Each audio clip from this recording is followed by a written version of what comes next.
have dialed is not in service at this time.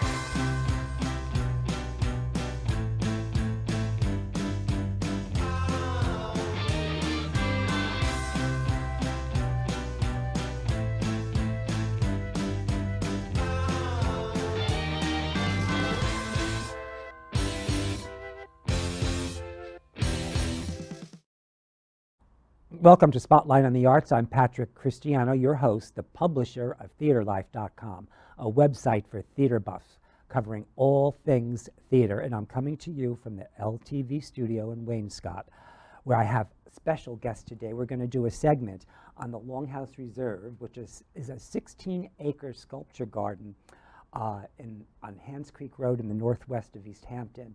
And they just had their gala, which was really exciting, and they have a lot of stuff to talk to us about. Jack Leonard Larson founded LongHouse in 1991, and it's open to the public Wednesday through Sunday, and we're going to learn all about it and what they're doing and how it came to be.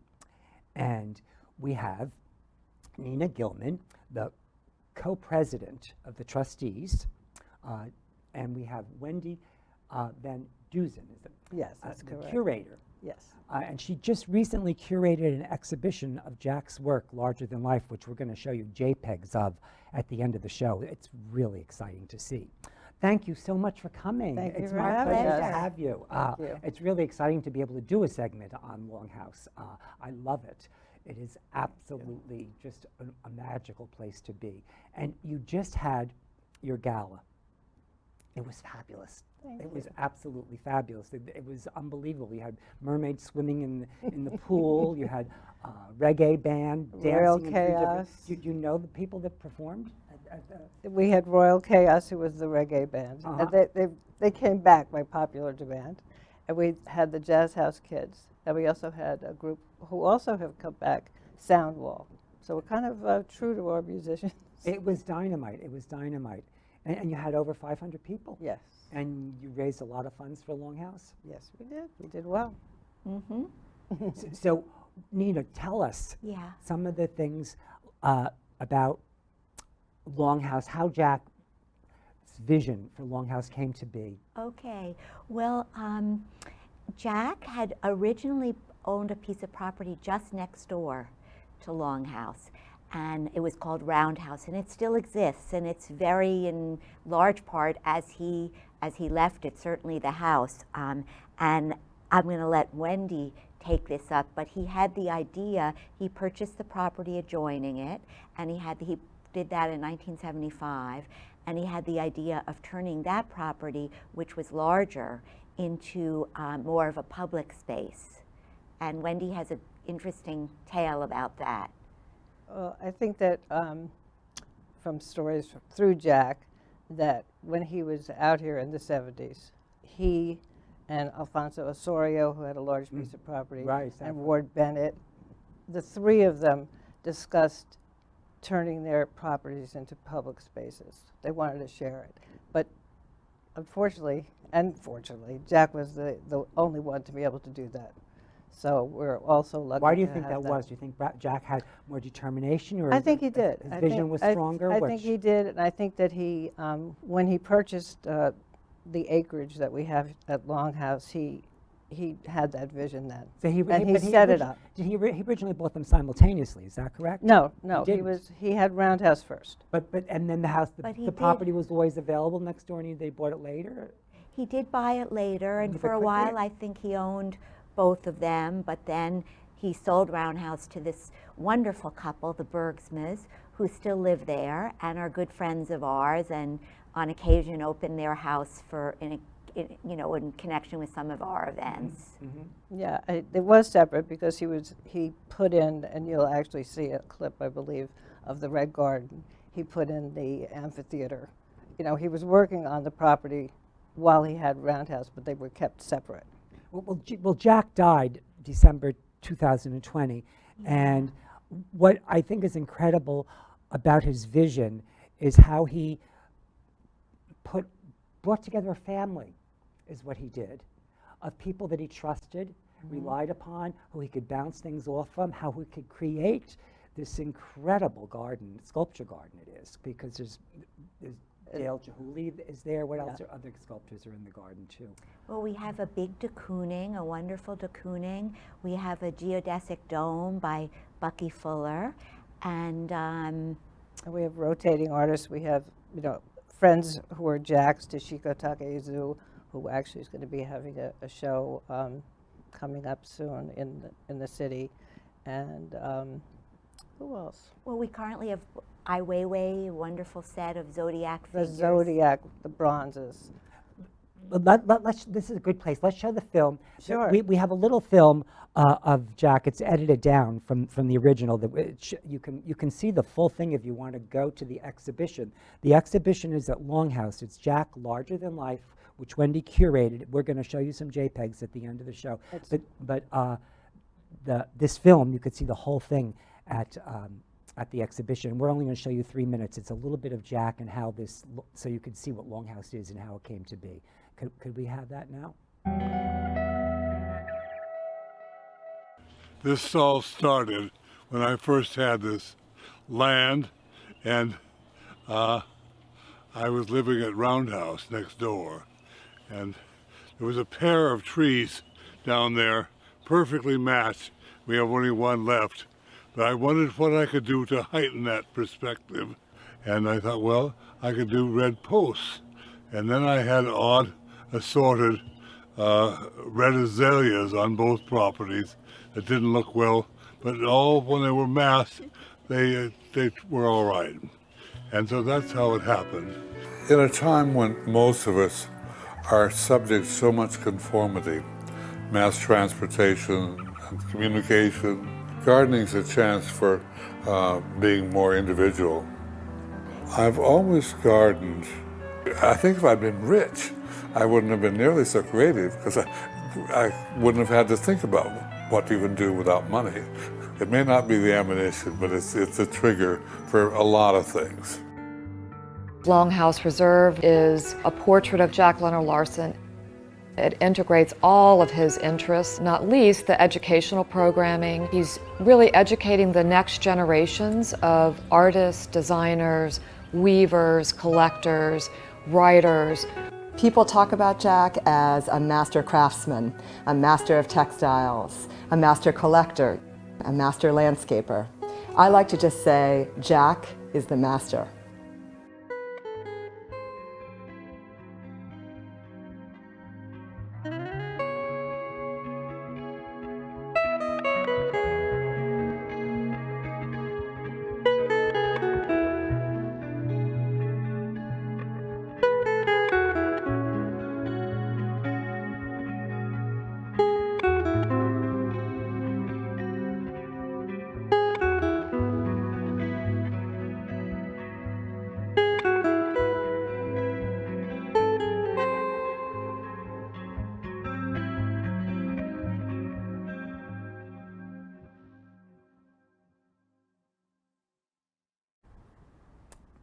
Thank you so much. And Wendy just told me that you can also see the film on the website, but I strongly suggest going over to the gardens.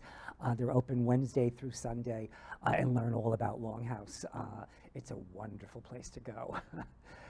So let's talk a little bit more, because Jack, as a textile designer, there was a wonderful quote, and I don't know the whole quote, where Jack could have been a painter, an artist. Do you want to help me with it? That might have been, I think we had it on his, it might have been from the Louvre exhibit. Jack Yes, is, yes, that's it. Yes, and I can't recall it all. Okay, it's all right. But it basically said Jack could have been a painter, an architect, or a textile designer. He chose to be a textile designer because he could be all of those things in his work as a textile designer, and she kind of says that at the very end of the film, how he is the master of all the things Yeah, that I mean, he chose really to. was. Yeah. put his little Yeah. finger into, right? Right. Right. And one of his watchwords was, and you can hear it in the film, the importance of nonconformity, of striking out on your own. And I think that lets you, he would always remind us that when it came to gardening, he was an amateur. Right. And he had to rely on the experts to help him with, the plant care, etc. But he was not afraid, to come into something and do what he thought was right without regard for, the rules or. Right. You have to learn to break the rules a little bit too sometimes, don't you? Yes. But you were talking about how the trust thing there, Yeah. how he, in the nonconformity, how in his instructions to you, we were talking about that earlier. He also passed that on to the board of trustees. Yes, he was very fond of telling us, and I think it's a quote from Balanchine, that he wanted us to be relevant, not reverent. And when you read his writings, he emphasizes how much he loves change. And he was, of course, he had his textile business for many years, and then that year's line was always the next best thing. And he would travel the world to see new museums. He loved architecture, and everything was always, he was always excited about the next thing. So that's a great permission. Right. We very much want to preserve his legacy, of course, but we also have the freedom in his instructions to, to change and grow and be relevant. But he's made the blueprint and the foundation. A wonderful foundation. Kind of drew the lines and then said, go out of them if you want to. It's like, Yeah, but for now we're staying in them. But it's what I thought was so interesting about Jack, besides all his creative stuff, how he had the vision and to bring together all of you people as a family and trust all of you people to interwork, so that when it came time for him to leave it to everybody else, that he has the whole family there to take care of it, and how he has co-presidents, and how he just the idea of trust runs all through everything he did. And he always liked a team and embraced a team effort in everything he did. He would bring in the best people he thought that could do that job. He always wanted to be surrounded by people who had great ideas to help him Like bring Wendy said, his. I'm sorry I called you Wendy. That's okay. I'm proud to be called Wendy. No, but you said that before, that he. Yeah, he 1991. So now we're going on the 30th year. He created the board of trustees and the entity then. So very soon after the house was built and he had the grounds to a certain state, he was already creating a structure that would endure. And he also had the wisdom to create these committees that, and of course membership on the board, on the committees has changed over time, but it was his way of bringing in many talented people to, and most of us are volunteers, and he was able to inspire us to help achieve I his started dream. as a volunteer as well. I have done every little job going through LongHouse, but it is wonderful because he had that vision. And we have an arts committee, we have a garden committee, we have an education committee.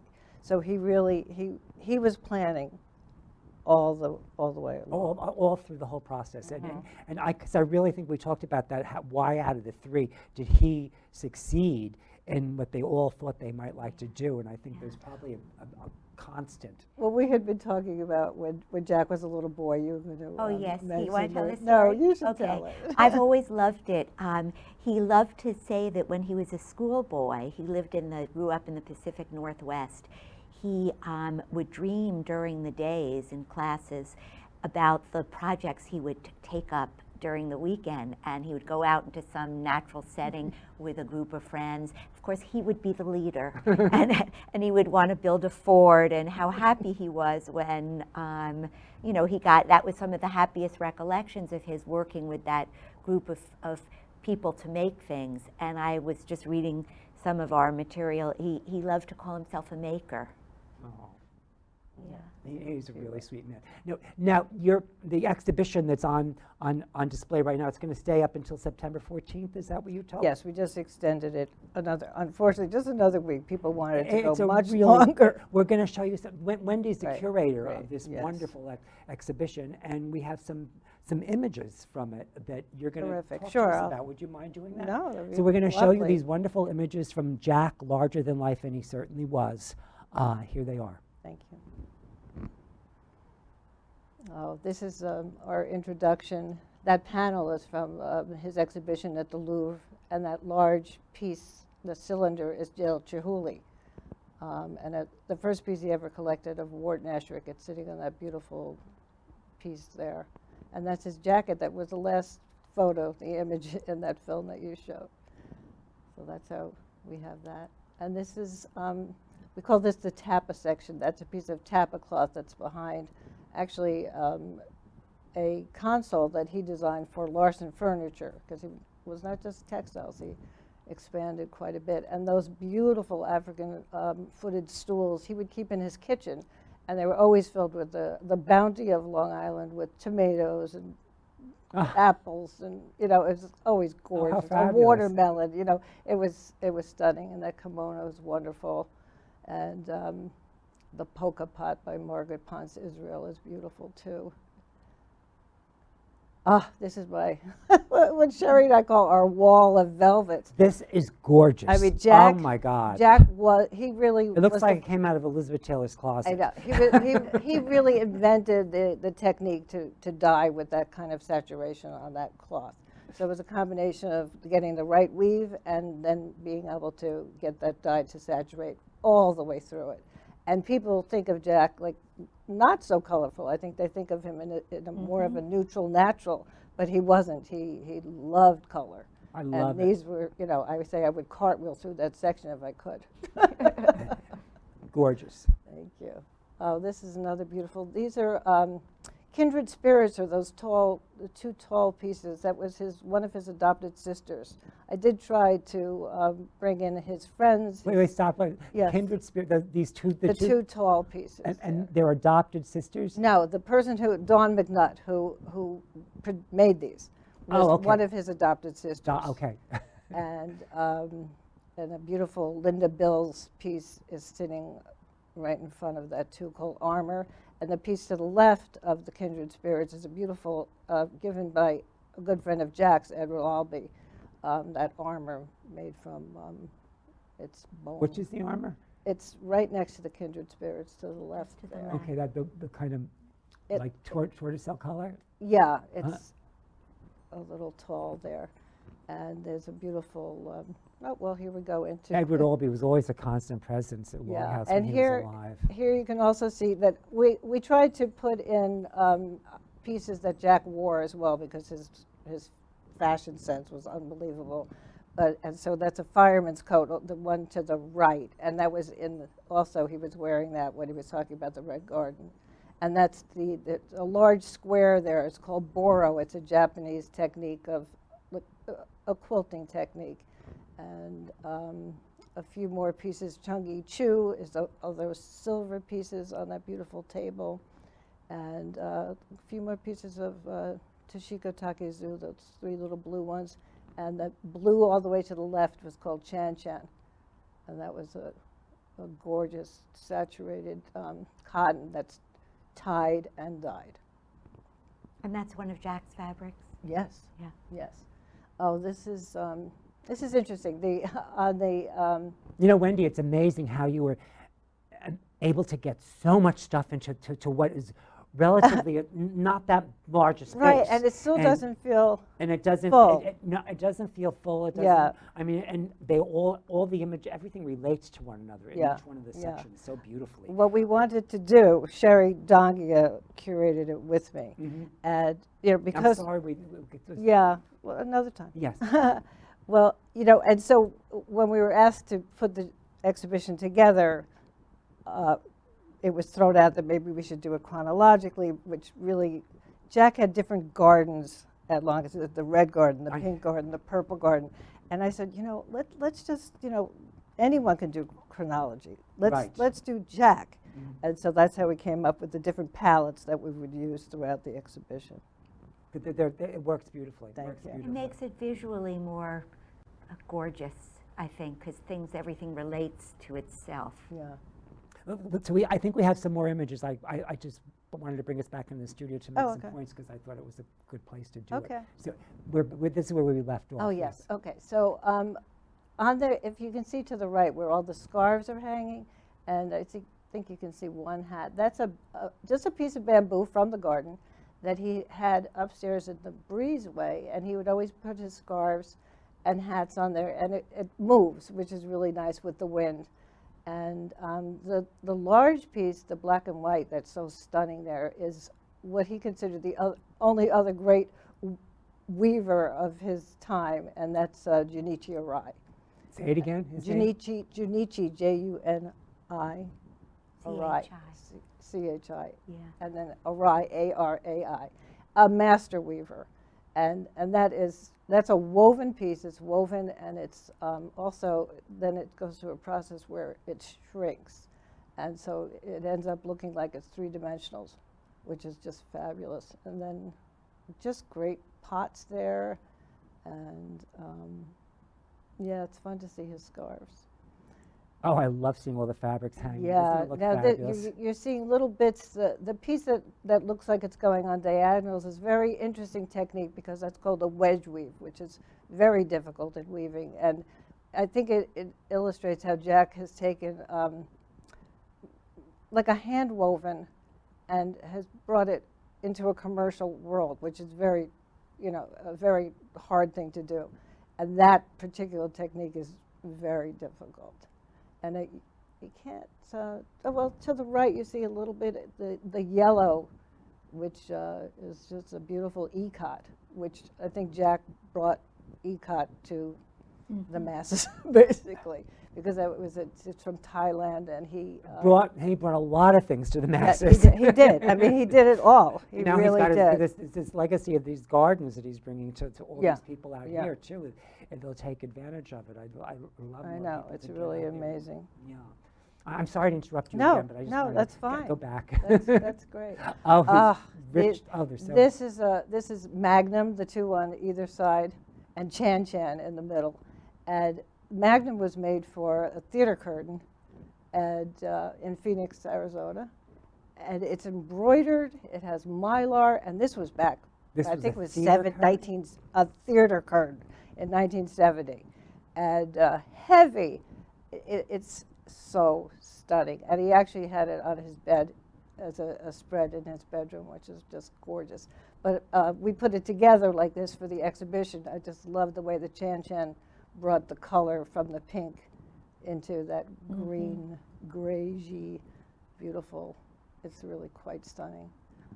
This is interesting. This is Mark Luthold, who works in porcelain, and he's amazing, a very close friend of Jack's. And he does whenever we have a benefit, we usually give an award out. And so he makes the award. So when a person gets an award, it's not just something that anyone could do. It's a one of a Mark kind. Luth It's one of a makes it. kind. Yes, it's one of a kind. What award do you give? We generally this year for the benefit was different, but we generally do an arts award, an art leadership award, and art leadership, and what else? That's what I remember. But there are two. Yeah, an award for an artist or maker or creator, Right. an award for someone who's a leader in the arts, Right. philanthropy. Right. So did you give them this year, or you didn't give them? This year we did not because we- there was we didn't really know where we were weren't sure going. that I know, we well, could. of course, Jack. Everything is happening so, Right, and because especially of after the COVID. pandemic, it's Right. like, Yeah, we weren't sure we could have a benefit at No. first. People were talking about how long it would take for everyone to get vaccinated. well, we were. I don't know. Let's finish the images. Oh, Let's- sorry. A little bit of time. I'll come back to what I wanted to say. Okay, here we go. On the left, we call this our curries, the color. The colors are just. And to the magnificent. left is also another theater curtain that Jack did. It's the Wolf Trap theater curtain, and that was it's mohair and was made in Swaziland. Wow. And Jack Jack, when he designed a textile, he really went to the country that could do it the best. So, so he worked in more than 60 countries. Wow. And then that arm that was in one of the guest bedrooms in the house, and that kind of complements the across the room, because that moves too. But he would have in the bathroom, he would drape a towel over that. I just always loved that in there. And at the bottom, okay, now we're just back to the front. We covered that part. Oh, Thank you. oh, Wendy, it's just beautiful what you were able to do with it to show all that stuff. It Thank just you. was gorgeous. And the film is wonderful too. You have to get over and see this exhibition before it comes down and visit Yeah. LongHouse, because it's a really special place. And I forgot what I was going to ask before. Remember when I started? I would like to add something from the show, which was Sure. seeing the piece by John Luthold that we give as the awards. That's Mark Luthold. Thank you. That's emblematic of the way Jack really nurtured others' talent. I heard from Mark, had occasion, you know, as we got together to celebrate Jack's life, of the history of his being Jack liking his work and making an effort to, you know, mentor him and everything. And he's done that with so many people. So many people. It's very interesting because, you know, I get the feeling people did it back to him, though, in a way.